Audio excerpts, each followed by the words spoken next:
allow a mixture. For breeder seed, there is no mixture or seeds from other varieties or with seeds.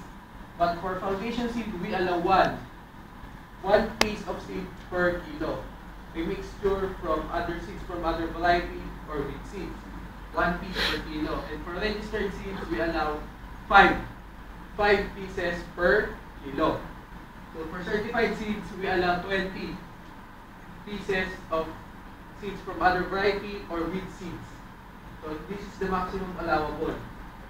So certified seeds are the commonly used for farmers. So in the Philippines, we have seed growers. So they are the ones handling the foundation seed and registered seed so that they could produce it more and then sell it to the farmers. So that's a different business aspect. They sell high quality seeds. So we allow 20. So if we have 40 kilos, 20 times 40. So 20 times 40, 800. So 800 pieces per 40 kilograms.